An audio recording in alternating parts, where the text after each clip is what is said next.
कहते हैं कि महंगा रोए एक बार और सस्ता रोए बार बार, लेकिन चीन की डीप सीक टेक्नोलॉजी ने तो इस मिसाल को ही उलट कर रख दी है, बल्कि महंगी तरीन जीपीटी टेक्नोलॉजी को भी बार बार रोने पर मजबूर कर दिया।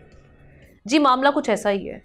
एक तरफ अरबों की सरमायाकारी से बनने वाली जीपीटी है, दूसरी तरफ सिर्फ $60 लाख से तैयार होने वाली चाइनीज़ डीप सीक टेक्नोलॉजी जो आते ही छा गई है, बल्कि एनवीडिया, माइक्रोसॉफ्ट, गूगल जैसी टेक कंपनीज को रुला गई है।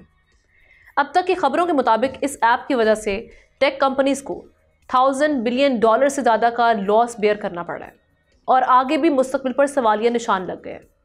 यही नहीं, इस ऐप ने तो एआई पर सुपर पावर अमरीकी उजारादारी का भी खात्मा कर दिया। इसलिए टेक्नोलॉजी के आलमी कैपिटल सिलिकॉन वैली में अब इस वक्त हलचल मची हुई है।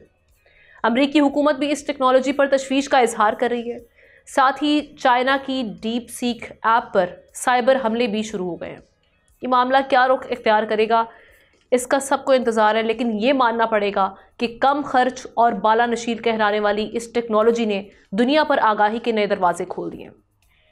अब इन हालात में पाकिस्तान के लिए मौके क्या है, पाकिस्तान इस सारी दौड़ में कहाँ, इसकी सिचुएशन क्या है यहाँ पर, और साथ ही साथ क्या हम कोई ऐसी ऐप मुस्तकबिल में तैयार कर सकते हैं। सब्सक्राइब करें और बेल दबाएं ताकि कोई खबर रह न जाए।